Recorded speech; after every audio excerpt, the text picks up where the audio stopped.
오늘 예배가 여러분 즐거운 잔치가 되시기를 바랍니다.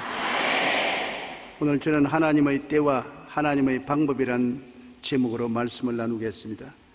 유다의 시드기야 왕 제10년에 바벨론의 느부갓셀 왕이 대군대를 거느리고 이스라엘을 쳐들어와서 예루살렘을 에워쌌습니다.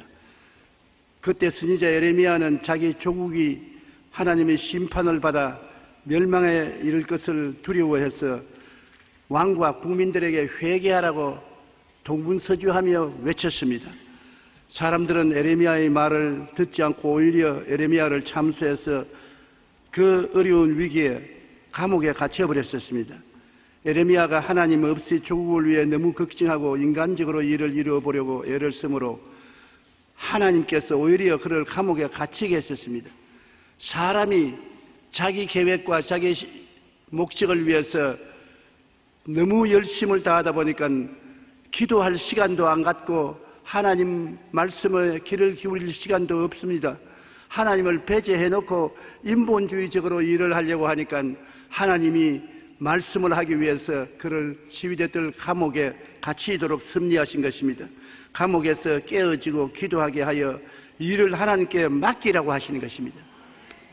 우리들도 일이 우리 뜻대로 우리의 정한 때에 되지 아니하면 하나님께 불평하고 우왕좌왕할 때가 많습니다. 하나님께서 우리를 참으로 이끌어가기 위해서는 우리가 깨어져야 되는데 깨어져서 하나님께 맡길 수 있는 마음이 되어야 하나님께서 우리를 책임져 주십니다. 하루에서 가장 어두운 시간은 해 뜨기 직전이라고 말합니다. 내가 감당할 수 없는 실패의 홍수를 만나거나 사람들과의 관계가 더욱 악화되거나 사랑하는 사람의 생사를 알 수 없어 초조한 마음으로 기다릴 때 우리는 종종 이러한 고통의 시간이 언제까지 계속될지 알 수 없어 답답하게 몸부림칩니다. 어떠한 자매님 한 분이 제게 인터넷 편지를 보냈는데 목사님 설교를 듣고 용기를 많이 내었으나 하나님이 빨리 응답해 주지 않으므로 이제는 예수님이 밉다고, 그러므로 예수님께 기도도 하기 싫다고 그렇게 제게 편지를 내었어요. 그 답장을 제가 쓰기를, 죄는 당신이 지어놓고 왜 원망은 예수님께 하느냐. 예수님은 우리 죄 때문에 죄 없이 십자가를 짊어지고 고통을 다했으니 주님께 감사하고 찬송해야지 원망하면 안 된다고. 통곡을 하고 싶거든 십자가 밑에서 통곡하지 사람들 앞에서 통곡하지 말라고 제가 그런 편지를 냈었습니다. 실제로 우리는 하나님께 기도하고 내가 맡기지 못하고 초조하고 발부둥 치다가 일이 안 되면 원망은 다 하나님께 돌리는 것입니다. 우리는 종종 이러한 고통의 시간이 언제까지 계속될지 알 수 없어 답답하지만은 스스로 헤어나올 수 없는 절박한 순간에 아주 온 천지가 캄캄해서 이제는 빠져 죽을 수밖에 없다고 생각할 그때 하나님의 말씀이 임할 때가 많습니다. 우리의 막다른 길에 주님의 기회가 열리는 것입니다. 우리가 가능성이 있다고 생각하면 반신반의합니다. 그러나 이제는 막다른 골목에 처해서 올 때 갈 데가 없을 때는 진짜로 천부의 의지 없어 손 들고 옵니다. 주께 의지하면 주님께서 말씀을 주시는 것입니다. 예레미야 33장 1절에 야훼의 말씀이 예레미야에게 임하였을 때 그는 아직도 여전히 시위대 뜰에 갇혀 있었습니다. 유다 백성은 이제 곧 성이 함락될 위기를 맞이하고 있었지만 여전히 깨닫지 못하고 하나님을 반역하고 우상 숭배에 열심을 내었었습니다. 바벨론 느부갓네살 왕과 그 모든 군대가 유다를 치러 올라와 예루살렘을 포위하고 조만간 성전이 파괴되고 백성들은 포로로 끌려가게 될 상황에 처해서 예레미야는 절망했습니다. 민족의 멸망을 눈앞에 보고 답답한 마음에 눈물을 흘리고 이제는 좌절하고 포기하려고 할 때 하나님께서 말씀하신 것입니다. 사회적, 정치적, 도덕적, 영적으로 가장 어두웠던 그 시간에 하나님의 놀라운 약속의 말씀이 예레미야에게 임하였었습니다. 마치 어둠을 뚫고 새로운 나라의 태양빛이 떠오르듯이 희망의 소식이 전해졌습니다. 이스라엘을 향하신 하나님의 주권적인 섭리와 계획으로 결국 이스라엘은 하나님이 회복시켜 줄 것이고 희망차게 소망을 허락해 주실 것이라고 약속해 주셔서 예레미야에게 위로를 주셨습니다. 너는 못해도 나는 한다. 그러므로 이 백성이 포로로 잡혀갔을지라도 다시 돌아오게 하고 망했을지라도 다시 재기하게 만들어 줄 터이니 걱정하지 말고 내게 맡겨라고 하나님의 예레미야에게 말씀해 주신 것입니다. 우리가 오늘 이 이야기를 통해서 배워야 될 것은 첫째로 일의 주권은 하나님께 있다는 것입니다. 일의 주인이 하나님께 있어요.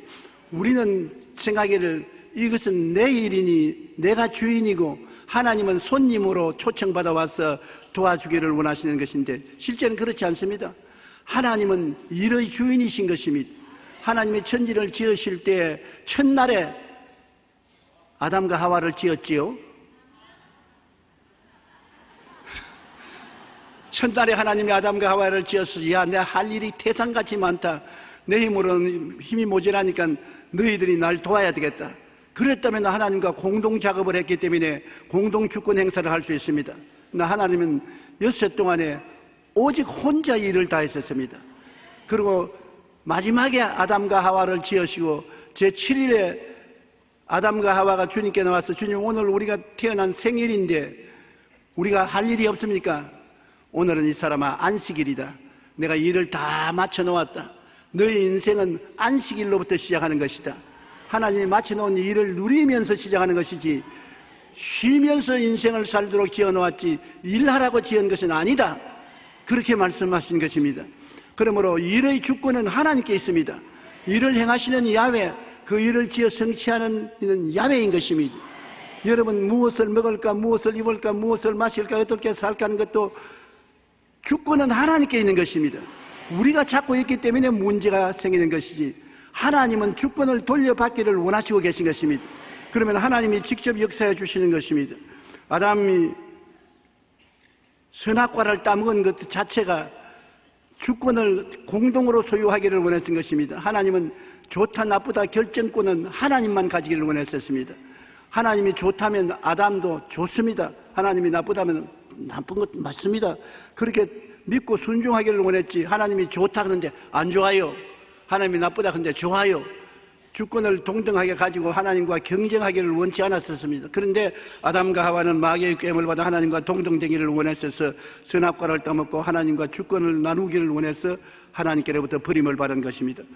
여러분 우주에는 주권자는 한 분밖에 없습니다. 천지를 지으신 하나님만이 주인이요 주권자인 것이요 우리는 하나님이 지으신 종인 것입니다. 하나님을 믿고 순종하기 위해서 지음을 받았지 하나님과 공동으로 이 세상을 운영하기 위해서 지음을 받은 것은 아닌 것입니다. 하나님이 사람을 사용하는 조건 중 제일 중요한 것이 주권을 포기하는 것입니다. 하나님에 대한 절대 순종과 믿음만 가지고 있지 자기 주권을 주장하는 것을 포기해야 되는 것입니다. 내가 나의 지혜와 총명과 모략과 재능과 지식으로 일을 해보겠습니다. 안 되면 하나님께 부탁을 하겠습니다. 그러므로 나에게 맡겨 놓으십시오. 이렇게 되면 하나님은 일을 할 수가 없는 것입니다. 무조건 하고 하나님께 내어 맡겨버리는, 하나님께 내어 맡겼다가 안 되면 어떻게 하노? 안 되면 망하더라도 하나님께 맡기는 것입니다. 맡겨놓고 죽는 것이 내가 차지해서 사는 것보다 나은 것입니다. 왜냐하면 하나님 앞에는 죽더라도 하나님은 부활시켜 주기 때문인 것입니다. 하나님께서 모세를 부르실 때도 가장 중요한 것이 모세의 주권을 포기하기를 원한 것입니다. 행위의 자주권을 포기하기를 원하신 것입니다. 모세가 40년 동안 미디안 광야에서 목동으로 지냈었습니다. 나이 80이 되어 양떼를 거느리고 산비탈을 지나가는데 가시능굴에 불이 확 붙었습니다. 사막에는 해위가 비치기 때문에 종종 가시능굴에 불이 납니다. 근데 이번엔 가시능굴에 불이 붙었는데 사라지지 않습니다. 타지 않습니다. 하도 이상해서 가보니까 하나님이 가시능굴 가운데서 나타난 것입니다. 왜 구태여 나무가 좋은 나무 많은데 가시능굴에 나타나냐? 그건 의미가 많아요. 모세가 자기 인생이 가시능굴같이 버림받은 인생이라고 생각하는 것입니다. 그런데 가시능굴에 하나님이 불꽃같이 나타나는 것은 내가 버림받은 인생이라고 생각하지만 나는 너희 속에 나타날 수 있다는 것을 보여해 주기 위해서 나타난 것입니다. 모세야 모세야 부르기에 제가 여기 있나이다. 너가 쓴 곳은 거룩하니 너 발에 신발을 벗어라. 너가 쓴 곳은 거룩하다. 하나님이 계신 곳이므로 하나님 앞에 너의 주권을 벗어라. 신발을 벗지 않으면 하나님과 관계가 없습니다. 그러나 모세가 신발을 벗어서 하나님 앞에 내놓았었습니다. 내 주권을 포기합니다. 그러니까 하나님께서 내가 너를 택해서 너를 이스라엘 백성을 구원하기 위해서 애굽으로 보내겠다. 하나님, 나 같은 인생이 무엇을 합니까? 나는 못합니다. 그러나 이제 주권을 하나님께 양도했으니까 하나님께서는 모세를 책임져 주겠다는 것입니다. 하나님께서는 내가 반드시 너와 함께 있으리라. 내가 그 백성을 애굽에서 인도하여 낸 후에 너희가 이 산에서 하나님을 섬기리니 이것이 내가 너를 보낸 증거라고 말한 것입니다. 모세는 자기가 아무것도 아닌 인생이라는 것을 깨닫고 가시 같은 인생이라는 걸 깨닫고 양도했습니다. 내가 누구에게 바로에게 가며 이스라엘 자손에게 애굽에서 인도하여 내리니까 그가 양보했으나 하나님은 내가 책임지마. 네가 내 앞에서 신발을 벗어서 내가 맡긴 이상, 내 주권을 내게 맡긴 이상 내가 책임지마. 내가 너를 붙들어서 사용하마. 이것이 중요한 것입니다. 이스라엘 나라에서는 신을 벗어서 던지는 것은 내 권리를 양도한다는 것입니다. 내 권리를 당신에게 다 내어 맡깁니다.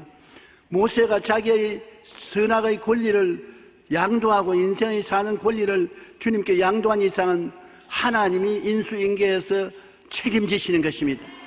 오늘날 또 하나님께서 여러분에게 나타나실 때 제일 먼저 요구하는 것이 무엇이겠습니까? 내 신발을 벗으라는 것입니다. 내 삶의 주권을 내게 내어 맡겨라.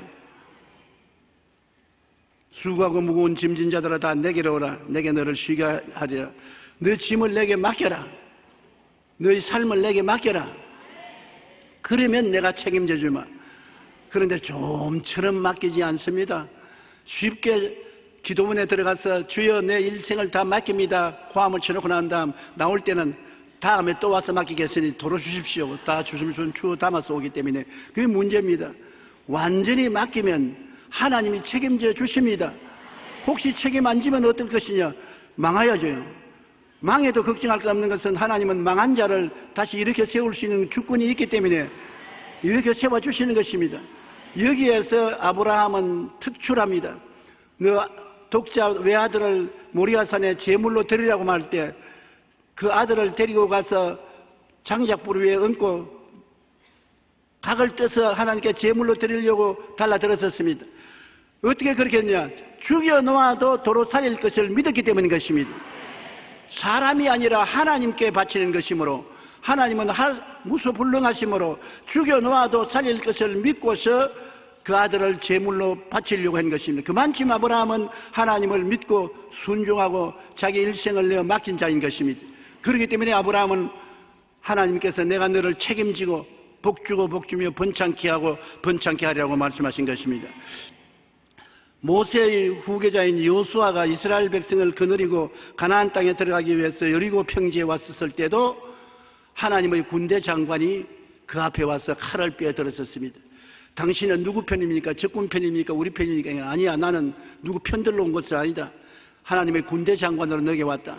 네가 쓴 곳은 거룩하니 신발을 벗어라. 네가 있는 곳은 하나님 주권이 임하여 있는 곳이니 신발을 벗어라. 네 직권을 내게 넘겨라. 그 여호수아가 당장 신발을 벗어서 내어 던졌습니다. 오늘부터 이스라엘 군대를 인도하는 것은 내가 한다. 내가 여리고성을 6바퀴 돌고 7바퀴째 돌 때는 무너지게 하겠다. 하나님의 주권 행사를 선포하신 것입니다. 여호수아도 자기 힘으로 여리고를 점령하려면 희생이 많았겠지만 하나님의 군대 장관이 여호수아가 신발을 벗어 내 던짐으로 주권을 인수인계받아서 책임지고 이스라엘을 여리고성에 들어갈 수 있도록 함락시킨 것입니다. 여러분, 그러므로 하나님 앞에서 우리가 주권을 양도한다는 것은 굉장히 중요한 것입니다. 어느 직물 공장의 공장장이 여직원들을 불러 모아놓고 훈시를 했습니다. 직물의 기계가 돌아갈 때 실밥이 엉키거든 즉시 내게 보고하라. 너가 그 고치려고 하지 말고 너의 기술로는 못 고치니까 내게 보고하라. 그랬습니다. 그런데 한 여직공이 야간 일을 하다가 깜빡 졸았습니다. 정신을 차려보니까 실밥이 막 여기저기 엉켜서 엉망진창이 되어 있습니다. 그래서 복종을 하고서 보고를 해야 될 것인데 자기 힘으로 실타래를 바로 잡겠다고 이 실을 뜯어내고 저 실을 뜯어내고 이런 한참 만에만 실이 대상같이 쌓였었습니다. 기계가 몇 대가 엉켜서 안 돌아갑니다. 그때야 겁이 나서 공장장에게 연락을 했습니다. 공장장님 빨리 와주십시오. 실이 얽혔습니다. 공장장이 와보니 기가 막힙니다. 실을 뜯어내가지고 태산처럼 쌓아놓고 공장 기계는 안 돌아가고 벌벌 떨고 있습니다. 그러니 공장장이 화를 냈습니다.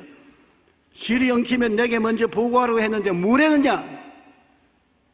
나는 최선을 다해서 실을 풀어보려고 애를 쓰는데 그만 이렇게 됐는데 왜 그렇게 화를 냅니까? 네가 화를 내서 이만큼 손해를 회사에 끼쳤으니 그렇지 않느냐? 내가 보고하라면 보고해야지 너 힘으로는 못한다고 했지 않느냐? 공장장이 정신을 차리고 다음에 실이 엉키거든 당장 내게 보고하라. 그리고 공장장이 손을 대니까 몇 군데 손을 대니까 실이 다 엉킨 것이 풀려지고 기계가 확확 잘 돌아갑니다. 공장장은 기술자인 것입니다. 이 이야기를 읽고 제가 느낀 것이 있습니다. 우리 인생의 실타래가 이리저리 휘감기고 우리 인생의 길이 막막하게 될 때 우리는 공장장 되시는 예수님을 불러야 되는 것입니다.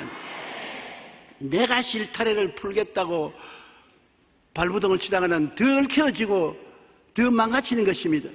가정이 실타래같이 엉켜지고 사업이 실타래같이 엉켜지고 인간관계가 엉망진창이 될 때 내가 풀어보려고 애를 쓰면 점점 더 엉켜지고 점점 더 망가지게 되는 것입니다. 우리는 우리의 공장장 되시는 주님이 계십니다. 너희는 내게 부르짖어라. 내가 내게 응답하겠고 너가 알지 못한 크고 비밀한 일을 보여주겠다고 했었으므로 우리가 주님께 부르짖으면 주님께서 와서 그 실타래를 풀어주시는 것입니다. 주권을 주님께 내어 맡길 것은 맡겨야 되는 것입니다. 일의 주인은 하나님의 것인 것을 잊지 마시기 바랍니다. 한번 따라 말씀하세요. 나의 일은 주님의 것이다. 내 자신도 주님의 것이다. 내 자신도 주님의 것이고 내가 맡은 일도 다 주님의 것이므로 주님이 시키시는 일을 하다가 안 되면 주님을 곧장 불러야 되는 것입니다. 둘째로 우리가 이 세상에 살면서 때를 거스르지 말아야 되는 것입니다. 주님은 때를 따라 아름답게 모든 것을 만들어 놓았기 때문에 하나님의 때를 자세히 살펴봐야 되는 것입니다. 인간의 때와 하나님의 때가 다릅니다. 전도서 3장 1절로 8절 우리 다 같이 한번 읽어보십시다. 범사에 기한이 있고 천하만사가 다 때가 있나니 날 때가 있고 죽을 때가 있으며 심을 때가 있고 심은 것을 뽑을 때가 있으며 죽일 때가 있고 치료할 때가 있으며 헐 때가 있고 세울 때가 있으며 울 때가 있고 웃을 때가 있으며 슬퍼할 때가 있고 춤출 때가 있으며 돌을 던져버릴 때가 있고 돌을 거둘 때가 있으며 안을 때가 있고 안는 것을 멀리할 때가 있으며 찾을 때가 있고 잃을 때가 있으며 지킬 때가 있고 버릴 때가 있으며 찢을 때가 있고 꿰맬 때가 있으며 잠잠할 때가 있고 말할 때가 있으며 사랑할 때가 있고 미워할 때가 있으며 전쟁할 때가 있고 평화할 때가 있느니라. 보십시오. 하나님께서 우리에게 말씀한 것은 모든 일에 우리 인생에 하나님이 때를 정해 주시다는 것입니다. 울 때가 있으면 웃을 때가 있고 잠잘 때가 있으면 깨어서 일할 때가 있고 통곡할 때가 있으면 또 웃을 때도 있고 때를 잘 분별해야 되는 것입니다. 우리가 때를 어떻게 분별합니까? 성령께 부탁을 해야 되는 것입니다. 하나님이 우리에게 정하신 때를 따라 지혜롭게 살 수 있도록 성령님이 도와주시옵소서. 전도서 3장 11절에 보면 하나님이 모든 것을 지으시되 때를 따라 아름답게 하셨고 또 사람들에게는 영혼을 사모하는 마음을 주셨느니라. 그러나 하나님이 하시는 일의 시종을 사람으로 청량할 수 없게 하셨도다. 그렇기 때문에 하나님의 때를 기다리고 간절히 알기를 소원하고 바라면 하나님의 때에 하나님께서 역사해 주신다는 것입니다. 때를 앞서서 나가면 큰 실패를 하고 때를 늦게 따라가도 큰 실패를 하는 것입니다. 하나님의 정한 때를 알아서 그 때에 우리가 일을 해야 되는 것입니다. 그리고 하나님의 인도하심을 바라보고 하나님의 때에 하나님의 방법으로 일을 하시기 때문에 하나님의 방법을 믿고 순종해야 되는 것입니다. 우리가 우리의 방법으로 계획을 세워서 일을 했다가 낭패할 때가 많습니다. 나만 장군이란 아람 왕의 군대 장관으로 큰 용사나 문둥병 환자였었습니다. 그가 이스라엘의 여종을 잡아서 하녀로 삼았는데 그 여종이 우리나라에 엘리사 선지자 앞에 우리 주인이 어른이 있으면은 문둥병이 낫겠다고 말했었습니다. 그래서 왕의 허락을 받고 군대를 거느리고 이스라엘 왕에게 와서 문둥이를 고쳐달라고 하니 이스라엘 왕이 놀라서 옷을 찢고 분노했습니다. 그때 하나님의 사람 엘리사가 이스라엘 왕이 자기의 옷을 찢었다함을 듣고 왕에게 보내어 이르되 왕이 어찌하여 옷을 찢었나이까? 그 사람을 내게로 오게 하소서. 그가 이스라엘 중 선지자가 있는 줄을 알게 하리이다. 나만이 이에 말들과 병거를 거느리고 위세 당당하게 엘리사의 집에 갔습니다. 대문에서 여봐라, 그 누구 있느냐?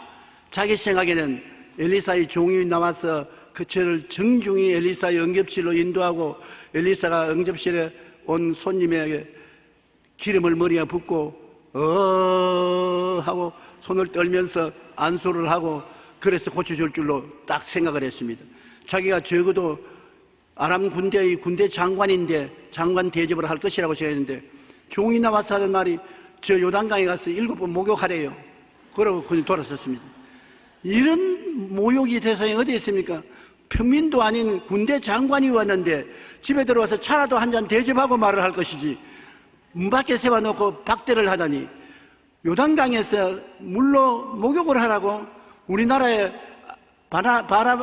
아바나강이나 바라바라강이 얼마나 맑고 좋은데 물로서 목욕해서 나을 바에 우리나라에서 낫지 내가 왜 여기까지 왔느냐? 고약한 놈 두고 보자. 그러고서 돌아섰습니다. 분노를 표시하면서 돌아가려고 하니까 군인들이 따라하면서 아버지요 왜 노를 내십니까? 이것보다 더 험한 일을 어려운 일을 하라도 할 것 아니겠습니까? 병 낫는다고 하는데 못할 것 뭐 있습니까? 화를 푸시고 요단강에서 7번 목욕하세요. 참모가 좋아야 되는 것입니다. 나쁜 참모가 들어오면 고개를 와서 속닥소리 하면서 이런 나쁜 놈들 고향으로 돌아가서 군대를 동원해서 쳐옵시다. 그렇게 말하면 나라를 망칠 수 있습니다. 근데 엘리사가 명령을 내렸었을 때 그 종들이 같이 듣고 좋은 참모 노릇을 했습니다. 아버지요, 이렇게 화를 냅니까? 낫는데 필요해서 요단강에 세례받아라 하는데 그 못할 리가 어디 있습니까? 그러니까 물이 꾸정물이라도 맑은 물로서 안 나을 것, 꾸정물로도 나으면 꾸정물에도 목욕해야 될 것 아닙니까? 갑시다. 그러니까 그 종들의 말을 듣고 요단강에 가서 물에 들어갔습니다. 한번 퐁당하고 올라오니까 군인들이 한 번, 2번 퐁당하니 2번, 3번 퐁당하니 3번. 아무리 봐도 그대로 문둥병이 있어요. 낮에는 쥐새끼같이 했습니다. 물에 빠진 쥐새끼처럼 쪼르르 꾸정물을 흘리면서 5번, 6번 아무런 증거가 없습니다. 그 다음 7번 하고 일어나니까 싹 나버렸습니다. 하나님의 기적이 일어난 것입니다. 하나님은 하나님의 방법대로 일하시는 것입니다. 우리는 우리 생각대로 일하기를 원하지만은 우리 계획을 초월해서 하나님은 하나님의 방법대로 일하기 때문에 끝까지 우리는 믿고 순종해야지 낙심하면 안 되는 것입니다. 요단강물에 7번 씻어 살이 회복된 그는 너무나 기뻐서 새 사람이 되어서 많은 보상품을 엘리사에게 드리려고 했으나 엘리사가 거부하고 받지 않았었습니다. 나중에 그 종 게하시가 뒤를 따라가면서 그 보상품이 탐이 나서 자기가 우리 주인이 보상품을 받아오라고 한다고 거짓말을 하고 받았다가 나중에 도로 문둥병이 그 종에게 옮겨와서 문둥병 환자가 된 것이 기록되어 있습니다. 여러분, 하나님의 사람의 말대로 요단강에 7번 몸을 잠그니 그 살이 어린아이의 살같이 회복되어 깨끗하게 된 것처럼 우리도 하나님의 말씀을 믿고 순종하면 하나님 말씀은 살았고 운동력이 있어 좌우의 날선 검보다 예리하여 혼과 영과 및 관절과 골수를 짜게는 것입니다.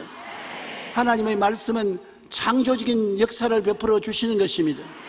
하나님께서 태초에 말씀하심에 성령께서 말씀대로 창조를 이루신 것이 오늘날도 그와 같이 역사하는 것입니다. 예레미야 29장 10절로 13절에 보면은 야훼의 말씀이니라 너희를 향한 나의 생각을 내가 아나니 평안이요 재앙이 아니니라 너희에게 미래와 희망을 주는 것이니라. 너희가 내게 부르짖으며 내게 와서 기도하면 내가 너희들의 기도를 들을 것이요 너희가 온 마음으로 나를 구하면 나를 찾을 것이요 나를 만나리라고 말씀한 것입니다. 우리 하나님은 우리에게 평안을 주는 것이지 재앙을 주기를 원치 않습니다. 우리에게 미래의 희망을 주기를 원하시는 것이요 이 모든 것이 우리의 부르짖음을 통해서 역사하기 시작하는 것입니다. 하나님이 전지전능 무수하시고 부조하시지만 우리에 관한 한 우리가 기도하면 그때부터 하나님의 섭리가 시작되는 것입니다. 기도는 우리의 권리를 하나님께 양도하는 것이 되기 때문인 것입니다. 이사야 55장 8절로 9절 우리 다 같이 한번 읽어보십시다. 이는 내 생각이 너희의 생각과 다르며 내 길은 너희의 길과 다름이니라. 야훼의 말씀이니라. 이는 하늘이 땅보다 높음같이 내 길은 너희 길보다 높으며 내 생각은 너희 생각보다 높음이니라. 그러므로 하나님께 나갈 때 선입견을 가지고 나가면 안 됩니다. 하나님이 요렇게 역사해 주시옵소서. 그러면 실망하는 것입니다. 여러분의 생각보다 하나님의 생각은 다른 것이 하늘이 땅보다 높음같이 하나님의 생각은 우리 생각보다 높다고 성경은 말하고 있는 것입니다. 그러므로 하나님의 길과 하나님의 생각은 우리가 판단할 수 없습니다. 주권은 하나님께 있으므로 무조건 하나님께 맡겨야 되는 것입니다. 하나님께 주권을 내어 맡긴 이상 좋다고 하면 우리가 좋다고 따라가야 되고 나쁘다고 하면 우리가 하지 말아야 되고 선악을 판단하는 권한은 하나님께 넘겼으니 우리가 간섭하지 말아야 되는 것입니다. 역대상 29장 11절에 보면 야훼여 위대하심과 권능과 영광과 승리와 위엄이 다 주께 속하였사오니 천지에 있는 것이 다 주의 것이로소이다. 야훼여 주권도 주께 속하였사오니 주는 높으사 만물의 머리가 되심이라. 내 길을 야훼께 맡기라고 말하고 있습니다. 내 짐을 야훼께 맡기라고 말하고 있습니다. 너희 행사를 야훼께 맡기라고 말하고 있는 것입니다. 너희 염려를 다 주께 맡기라. 이는 그가 너희를 돌보심이라. 여기에 하나님께서 주권을 양도받은 이상은 우리의 일을 다 맡겨야 되는 것입니다. 그리고 우리는 쉬어야 되는 것입니다. 하나님은 우리를 안식하기 위해서 만들었지 일하기 위해서 만들었지 않습니다. 늘 기억하실 것은 천지 지은 첫날에 우리를 짓지 아니하시고 마지막 날에 지었다는 것을 잊지 마시기 바랍니다. 마지막 날은 하나님의 쉬는 날인 것입니다. 여러분은 하나님이 휴식 속에서 태어나서 하나님이 다 지어놓은 것을 누리기 위해서 태어났지 여러분 자신을 위해서 만들려고 태어난 것은 아닌 것입니다. 이마에 땀을 흘려서 살기를 원하지 않습니다. 하나님이 다 만들어 놓은 것 누리라고 지어놓으신 것입니다. 여러분, 하나님은 여러분이 스스로 운전하기를 원치 않습니다.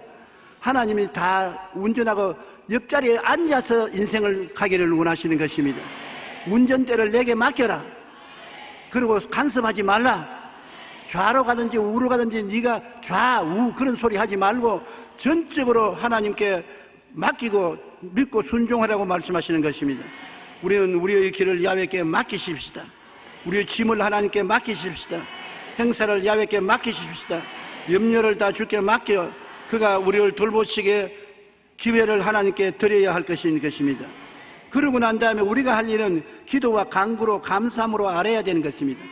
하나님께서 베풀어 주신 은혜가 얼마나 큽니까? 은혜 받은 것을 감사해야 되는 것입니다. 사람이 감사로 제사를 드니까 나를 영화롭게 한다고 한 것처럼 무엇을 해주었는데 감사는 말 안 하면 속으로 다시 해주는가 보았다. 그렇게 말하는 것입니다. 고맙다고 말하면 영화로움을 느낍니다. 또 해줘야지. 고맙다는 말이 큰 향기가 되어서 인생을 영화롭게 만들어주는 것입니다. 그러므로 하나님께 감사하면 하나님이 영화로움을 느끼시는 것입니다. 하나님이 기쁘요, 기분이 좋아요. 그러므로 더 해줘야 되겠다고 생각하는 것입니다. 감사하고 하나님께 찬미한 것 꼭 잊지 말아야 되는 것입니다. 뭐 하나님 우리에게 꼭 감사받아야 되느냐? 하나님 감사받음으로 하나님께 다른 이익이 있는 것이 아닙니다. 향기로움을 맡으시는 것입니다. 하나님이 우리의 감사를 통해서 향기로움을 맡고 기뻐지는 것입니다. 기분이 좋아지는 것입니다. 좋은 기분에 더 좋아지니까 여러분 하나님께 감사하시기 바랍니다. 구원하고 감사하고는 깊은 연관성이 있습니다. 구원의 성벽에 들어가는 문이 감사인 것입니다. 감사를 하면 하나님이 구원으로 이끌어주는 것입니다. 빌립보서 4장 6절로 7절에 아무것도 염려하지 말고 다만 모든 일에 기도와 간구로 너희 구할 것을 감사함으로 하나님께 아뢰라. 그리하면 모든 지각에 뛰어난 하나님의 평강이 그리스도 예수 안에서 너희 마음과 생각을 지키시리라.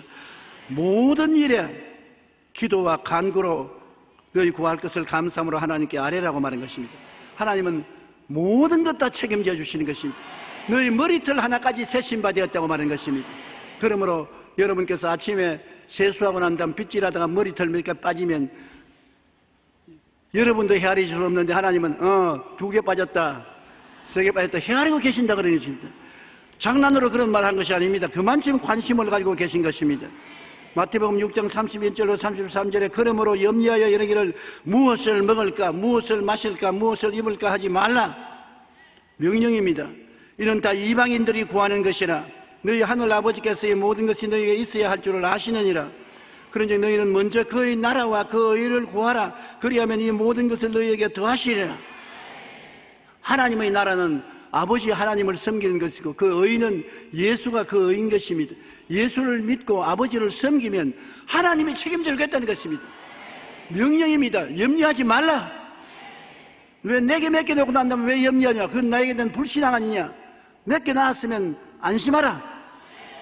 예수 안 믿는 이방인들은 하나님께로부터 주권을 자기가 빼앗아서 자기 마음대로 하기 때문에 하나님이 간섭 안 하시지만은 예수 믿는 너희는 내게 다 몇 개 놓은 것이므로 내가 맡아서 책임져 줄 테니까 걱정하지 말라는 것입니다. 우리는 이 말을 그냥 귓등으로 듣지 말고 철저히 우리 생활 속에 시행해야 되겠습니다.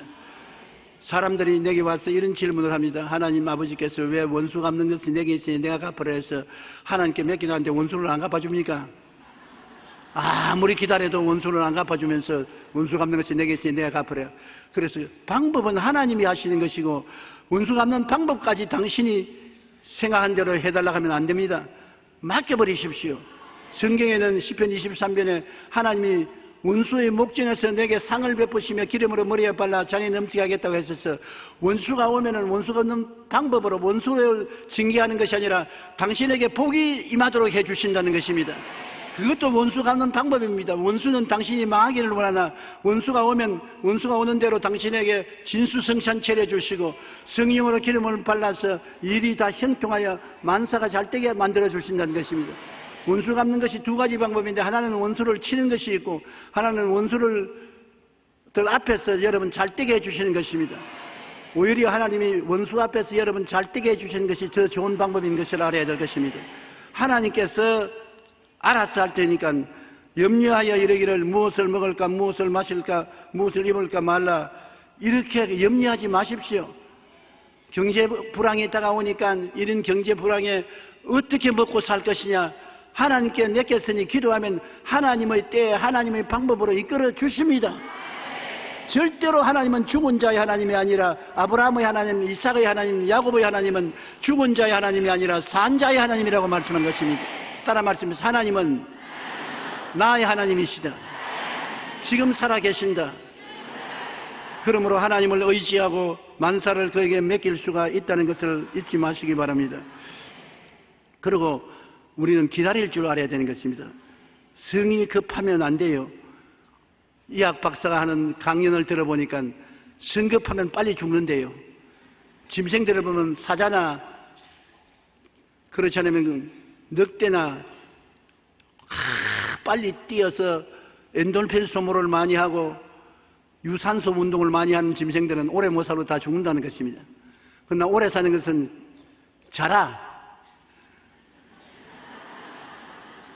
그 다음 오스트라리아의 코알라. 나무에 올라가는데 이래 올라갑니다.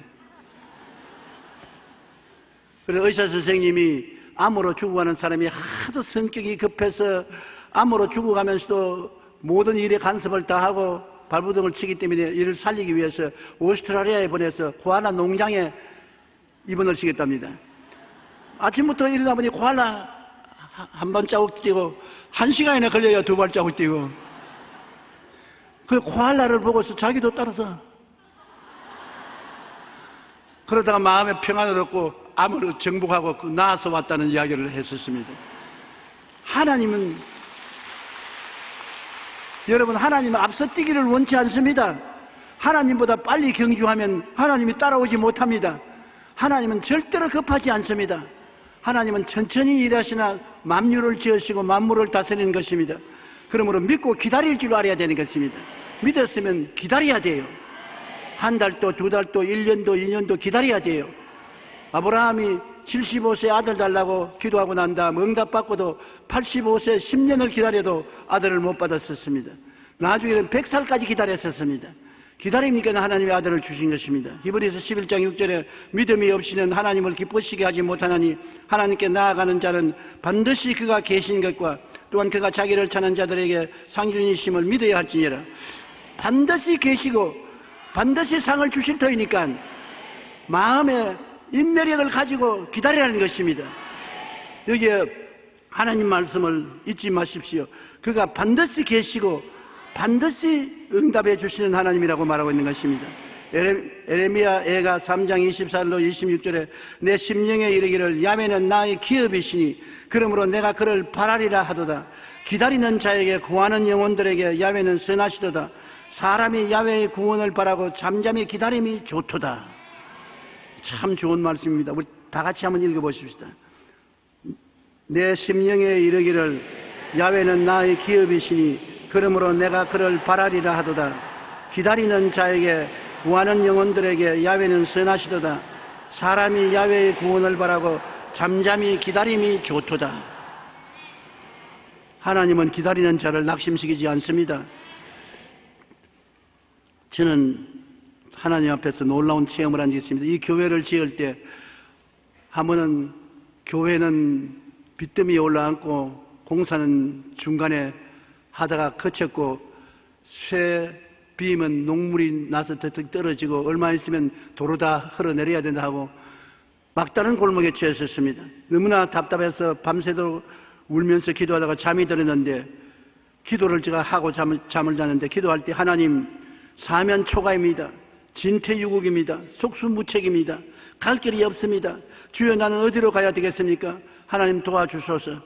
정말로 동서남북을 바라봐도 갈 데가 없습니다. 피할 곳이 없어요. 그래서 울고 기도하다가 꼬꾸라져 잠이 들었는데 꿈에도 엘리베이터를 타는데 엘리베이터 문이 철썩 닫히더니 고장이 나서 들어가지도 나가지도 못하는 일이에요. 하나님이여 교회도 못 짓고 절단인데 엘리베이터까지 고장이 나가지고서 이제 가도 것도 못하니 어떻게 합니까? 그러니까 예수님이 엘리베이터 안에 탁 나타나요. 꿈에. 아니, 내가 곧 길이요 진리요 생명이다. 너는 다른 데 보고서 부르짖지 말고 나를 통해서 가라. 그래서 꿈에 그 엘리베이터 안에 예수님을 안고서 나가니까 문이 확 열리면서 밖으로 나왔어요. 그래서 꿈에서 깨어나서 예수님이 책임져 주겠다는 것이구나. 그래서 염려를 주께 맡기고 주님께 책임져 지어달라고 한 결과에 이 교회가 지어진 것입니다.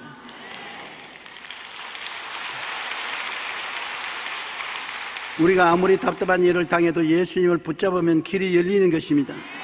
아무리 망할 때라도 예수님을 통하면 흥할 길이 생겨나는 것입니다. 이것은 이론적으로 제가 말한 것이 아니라 50년 목회를 하면서 산전수전 다 겪으면서 체험한 것인데 주님을 의지하고 주님이 낙심시키고 실패시킨 일이 한 번도 없었습니다. 우리에게는 보잘것없는 것이지만 주님을 내어 맡기면 주님이 기적을 베풀어 주시는 것입니다. 1946년 테레사 수녀는 기자회견을 통해 인도 칼카타에 큰 고아원을 세웠다고 말했었습니다. 그러니까 기자들이 돈이 굉장히 많은가 봐요. 어떻게 그런 큰 고아원을 세웁니까? 테레사 수녀가 돈 3실링, 우리 돈으로 말하면 한 300원을 내놓고 이것이 내가 가진 돈 전부라. 그러니까 기자들이 앙천대소를 하고 웃었습니다. 농담하는 줄 알고. 그러나 농담이 아닙니다. 그것밖에 없는데 그러나 예수님이 오시면 주께 맡기면 어떤 기적도 행한다는 것을 테레사 수녀는 알았기 때문에 3실링으로 예수님께 기도했었습니다. 하나님 이를 통해서 수많은 고아들을 돌볼 수 있는 고아원을 짓게 하여 주옵소서. 그렇게 기도한 결과에 3실링으로 사랑의 선교회를 시작했는데 이것이 놀라운 결과를 얻고 전 세계 호응을 받아서 그 3실링을 가지고서 130여국에 600여 곳의 고아원을 세웠은 것입니다. 돈 300원 정도를 가지고서 600개의 고아를 세워서 180개 국가에서 고아들을 돌볼 수가 있는 기적이 일어난 것입니다.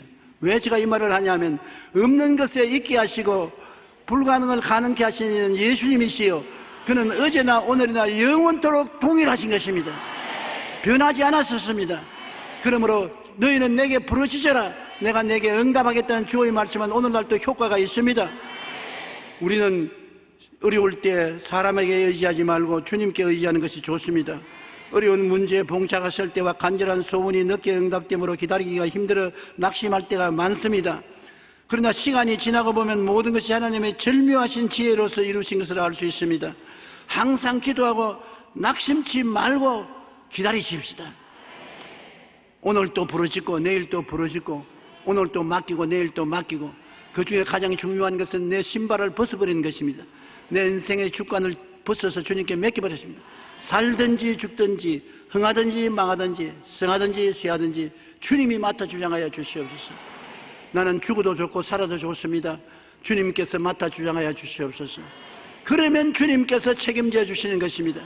내가 살겠다고 막 발부둥을 치고 몸부림을 치고 주님께 원망하고 불평하고 탄식하면 주님께서 끝까지 발부둥을 쳐라. 내가 기진맥진할 때까지 기다리마. 에레미야가 바로 그것이었습니다. 주님께 맡겼으면 주님께서 능력으로 왕과 백성들을 회개시키고 변화시킬 수 있는 길을 보여주실 것인데, 에레미야가 애국적인 심정으로 너무 마음이 괴롭기 때문에 기도도 하지 아니하고 주님을 찾지 아니하고 인간적인 힘에 의지해서 발부둥이 치고 몸부림치고 애를 쓰기 때문에 주님께서 답답하셨습니다. 네가 너무 네가 힘으로 하려고 하기 때문에 내가 들어갈 곳이 없다. 어디 감옥에 들어가라. 하나님이 섭리하사 시위대들 감옥에 들어가서 옴짝달싹을 못하게 했었습니다. 할 일이 없이 감옥에 있으니까 비로소 깨어지고 회개하고 부르짖고 주님께 내어 맡기고, 그러니까 주님께서 그때야 에레미야에게 말했습니다. 일을 행하는 이는 야훼시다. 그 일을 지어 성취하는 이는 야훼시다. 네가 아니고 야훼가 한다. 네가 할 일은 뭐냐? 내게 부르짖어라. 내가 내게 응답하겠고 크고 비밀한 일을 내게 보여주리라. 크고 비밀한 일은 내가 하는 것이니까 내가 너에게 보여주겠다. 우리 일도 한 가지인 것입니다. 우리가 발부둥을 치고 몸부림을 치면 주님이 들어와서 일할 데가 없습니다. 밀쳐나가서 쓸 곳이 없습니다. 우리가 깨어지고 회개하고 잠잠히 주님께 부르짖고 살든지 죽든지 흥하든지 망하든지 성하든지 쇠하든지 주여 책임져 주시옵소서. 주님께 맡기고 주를 앙망하면 주님께서 그래, 일은 내가 한다. 너 일은 내가 지어서 성취할 것이다. 그럼 나는 뭐 할까요? 너는 내게 부르짖어라. 그러면 내가 내게 응답하겠고 크고 비밀한 일을 내게 보여주리라. 하나님께서 우리를 위해서 예비한 모든 것을 눈으로 보지 못하고 귀로 듣지 못하고 마음으로도 깨닫지 못했던 것 같으니라. 그러나 성령이 이것을 우리에게 보여주셨으니 성령은 하나님의 깊은 것이라도 통달하시느니라. 우리가 주님께 기다리면 성령께서 우리에게 깨닫게 해주시는 것입니다.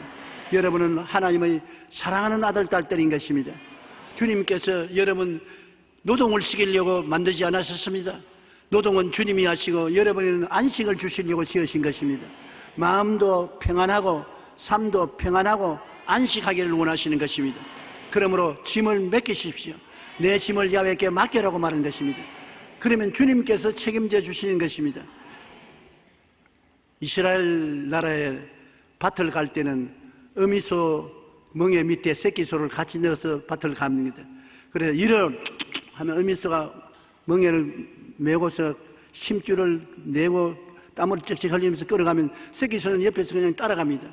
새끼소는 오해를 합니다. 엄마가 왜 이렇게 흑감을 떠느냐? 하나도 무겁지 않은데 나는 가벼운데 왜 엄마가 이렇게 애를 쓰느냐?